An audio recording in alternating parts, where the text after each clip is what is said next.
खिलाफत बनु उमैया का आगाज़ 41 हिजरी में हुआ था। बनु उमैया कबीला कुरैश का हिस्सा था। 40 हिजरी में हज़रत अली रजी अल्लाह ताला अन्हो के बाद हज़रत इमाम हसन रजी अल्लाह ताला अन्हो बने। फिर हज़रत इमाम हसन ने अमीर मुआविया के हाथों पर बैत कर ली। यहीं से सल्तनत बनु उमैया का आगाज़ हुआ और तकरीबन 100 सालों तक बनु उमैया का हुकूमत रहा।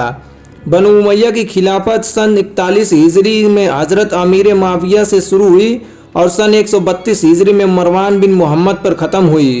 इस बीच सल्तनत बनु उमैया में 14 बादशाह हुए। उमैया कुरैश का एक सरदार था जिसकी औलाद को बनु उमैया कहा जाता है। सल्तनत बनु उमैया की राजधानी दमिश्क थी। बनु उमैया अपने दौर की सबसे अजीम और ताकतवर सल्तनत थी। अब्द मनाफ के 4 बेटे थे जिसमें से 2 बेटों का नाम ज़्यादा हुआ, जैसे अब्द मनाफ के बेटे हाशिम और अब्द शम्स। हाशिम के बेटे अब्दुल मुत्तलिब के 2 बेटे अब्दुल्ला और अबू तालिब। अब्दुल्ला से मोहम्मद सल्लल्लाहु अलैहि वसल्लम और अबू तालिब से अली रजी अल्लाह ताला अन्हु और हुसैन और हसन रजी अल्लाह ताला अन्हु। अब्द शम्स का बेटे थे उमैया और उनके बेटे थे हर्ब, और हर्ब के बेटे थे अबू सुफियान, और अबू सुफियान के बेटे थे मुआविया रजी अल्लाह ताला अन्हु और यजीद बिन सुफियान, और मुआविया रजी अल्लाह ताला अन्हु के बेटे थे यजीद बिन मुआविया। अबू सुफियान रजी अल्लाह ताला अन्हु के दौर में ही मोहम्मद सल्लल्लाहु अलैहि वसल्लम ने नबूवत का दावा किया। इन्होंने बहुत कोशिश की दीन को रोकने के लिए, लेकिन मोहम्मद सल्लल्लाहु अलैहि वसल्लम ने दीन को गालिब कर दिया। अब कोई चारा नहीं बचा था तो फतेह मक्का के मौके पर इन्होंने माफ़ी मांगकर इस्लाम कबूल कर लिया। अमीर मुआविया रज़ी अल्लाह तआला अन्हु भी माफ़ी मांगकर इस्लाम कबूल कर लिए। हज़रत उमर रज़ी अल्लाह तआला अन्हु के आखिरी दौर में अमीर मुआविया रज़ी अल्लाह तआला अन्हु को शाम के एक शहर का गवर्नर बना दिए। अबू सुफियान के 2 बेटे थे, एक मुआविया और एक यजीद। यजीद जो थे ये बहुत ही नेक इंसान थे। ये यजीद वो नहीं थे जिनकी वजह से करबला की जंग हुई। हज़रत उमर रज़ी अल्लाह तआला अन्हु की एक पॉलिसी थी, 4 साल से ज़्यादा किसी भी गवर्नर को एक जगह नहीं रखते थे। हज़रत उमर रज़ी अल्लाह तआला अन्हु का दौर 10 सालों का था और 7वें साल में इन्होंने अमीर मुआविया रज़ी अल्लाह तआला अन्हु को गवर्नर बनाए थे। अभी 3 ही साल हुआ था गवर्नर बने हुए, इसलिए हटाने का कोई चांस नहीं था। इसके बाद हज़रत उमर रज़ी अल्लाह तआला अन्हु की शहादत हो गई और उसके बाद हज़रत उस्मान गनी रज़ी अल्लाह तआला अन्हु खलीफा बने। हज़रत उस्मान गनी रज़ी अल्लाह तआला अन्हु ने एक पॉलिसी को चेंज कर दिया, जिस पॉलिसी पर हज़रत उमर रज़ी अल्लाह तआला अन्हु सख्ती से अमल करते थे कि जो भी खलीफा बने वो अपने रिश्तेदार को कोई भी मनसब न दे। लेकिन हज़रत उस्मान गनी रज़ी अल्लाह तआला अन्हु अमीर मुआविया के रिश्तेदार थे, इसलिए इनको 4 साल के बाद भी गवर्नरी पर बरकरार रखे। बल्कि इन्होंने तो अमीर मुआविया रज़ी अल्लाह तआला अन्हु को पूरे शाम का ही गवर्नर बना दिया। हज़रत उस्मान गनी रज़ी अल्लाह तआला अन्हु का दौर 12 साल तक रहा और 3 साल पहले गवर्नरी कर चुके थे अमीर मुआविया, मतलब 15 साल एक ही जगह गवर्नर बने रहे, जिसकी वजह से वहाँ इनकी जड़ बहुत ज़्यादा मजबूत हो गई। इसके बाद हज़रत उस्मान गनी रज़ी अल्लाह तआला अन्हु की शहादत हो गई। इसके बाद लोगों ने हज़रत अली रज़ी अल्लाह तआला अन्हु को खलीफा बनाने पर मजबूर किए। खिलाफत 3 बर्रे आज़म पर फैली हुई थी, इसलिए बिना लीडर के उसको छोड़ा नहीं जा सकता था। इसीलिए मजबूरी को देखते हुए हज़रत अली रज़ी अल्लाह तआला अन्हु ने खिलाफत को अपने हाथों में लिए। फिर हज़रत अली रज़ी अल्लाह तआला अन्हु ने जितने भी गवर्नर थे सबको लेटर लिखा और सबको माजूल कर दिए और बोले मुझे खिलाफत संभालना है तो मैं अपने हिसाब से अपना मिनिस्टर या गवर्नर लाऊंगा और अपने हिसाब से खिलाफत को चलाऊंगा। सभी गवर्नरों ने हज़रत अली रज़ी अल्लाह तआला अन्हु की बात मान ली, लेकिन अमीर मुआविया रज़ी अल्लाह तआला अन्हु को लेटर भेजे तो उन्होंने मना कर दिया। उन्होंने कहा कि मैं नहीं मानूंगा उस वक्त तक जब तक मेरे कजिन को जिसने मारा उन लोगों को सज़ा नहीं दे देते।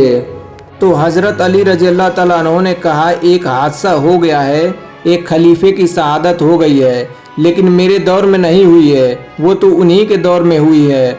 मेरे दौर में होता तो मैं रिस्पॉन्सिबल होता। उनकी शहादत के बाद मुझको खलीफा बनाया गया है, लेकिन फिर भी मैं इस बात में इंटरेस्टेड हूँ। पहले मैं लॉ एंड ऑर्डर को दुरुस्त कर लेता हूँ, उसके बाद जो मैं है इस मामले को अदालत में ले जाऊँगा और वहाँ जिस पर भी केस प्रूफ हो जाएगा उसे मैं सज़ा दे दूँगा। लेकिन अमीर मुआविया रज़ी अल्लाह तआला अन्हु ने कहा कि नहीं, पहले आप बदला लीजिए। तो अली रज़ी अल्लाह तआला अन्हु ने कहा ऐसे तो नहीं हो पाएगा। तो अली रजी अल्लाह ताला अन्हु ने हम आपको माजूल किए हैं और मोहम्मद सल्लल्लाहु अलैहि वसल्लम ने ये बोल कर गए थे कि तुम लोगों के ऊपर लाजिम होगी मेरी सुन्नत भी और मेरे खुलफाए राशिदीन की सुन्नत भी। लेकिन अमीर मुआविया रजी अल्लाह ताला अन्हु नहीं माने। अब यकीनी बात है जब इंसान बात से नहीं मानता है तो फिर ताकत का इस्तेमाल होता है। उसके बाद हज़रत अली रजी अल्लाह ताला अन्हु अपनी फ़ौज लेकर गए और कहा कि हम आपको बाई फोर्स हटाएंगे। लेकिन उधर जा ही रहे थे कि एक और मैटर सामने आ गया। हज़रत आयशा रजी अल्लाह ताला अन्हा एक फ़ौज लेकर निकल गई जिसकी वजह से जंग जमल हो गया और यहाँ से सल्तनत दो हिस्सों में बढ़ गई। एक हुक्मरां बने हज़रत अली रजी अल्लाह ताला अन्हु और दूसरे के हुक्मरां बने अमीर मुआविया रजी अल्लाह ताला अन्हु। लेकिन एक हादसा पेश आया और अली रजी अल्लाह ताला अन्हु को शहीद कर दिया गया। अली रजी अल्लाह ताला अन्हु के शहादत से खिलाफत का पद खाली हो गया था तो उम्मत मुस्लिमा ने हज़रत हसन रजी अल्लाह ताला अन्हु को खलीफा बना दिया और 40,000 फौज तैयार हुई और लोगों ने कहा कि कंटिन्यू जंग जारी रहेगी। लेकिन अमीर मुआविया रजी अल्लाह ताला अन्हु ने रिक्वेस्ट भेजे कि आप सुलह कीजिए और आप जो भी शर्तें रखेंगे हम मानेंगे। इस पर हज़रत हसन रजी अल्लाह ताला अन्हु ने मान लिया और हज़रत हसन रजी अल्लाह ताला अन्हु के खिलाफत से हटने के बाद अमीर मुआविया रजी अल्लाह ताला अन्हु सन 660 ईस्वी में खलीफा बने और यहाँ से बनु उमैया का दौर शुरू हुआ। अमीर मुआविया रजी अल्लाह ताला अन्हु ने सन 660 ईस्वी से 680 ईस्वी तक बादशाह रहे। लेकिन अमीर मुआविया ने अपने बेटे को बादशाह बना दिया जिसका नाम यजीद बिन मुआविया था। ये वही यजीद है जिसकी बादशाहत में करबला की जंग हुई।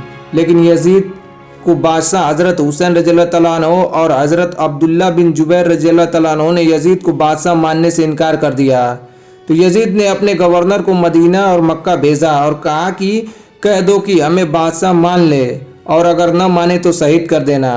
हज़रत हुसैन रजी अल्लाह ताला अन्हु जान चुके थे कि मक्का में उनका रहना खतरे से खाली नहीं है, इसलिए वो कूफा चले गए और वहीं करबला की जंग हुई और हज़रत हुसैन रजी अल्लाह ताला अन्हु शहीद हो गए। यजीद यहीं नहीं रुका, उसने मस्जिद नबवी में 3 दिन तक घोड़ों को बांध कर रखा और खाने काबा पर पत्थरों की बारिश करवाई।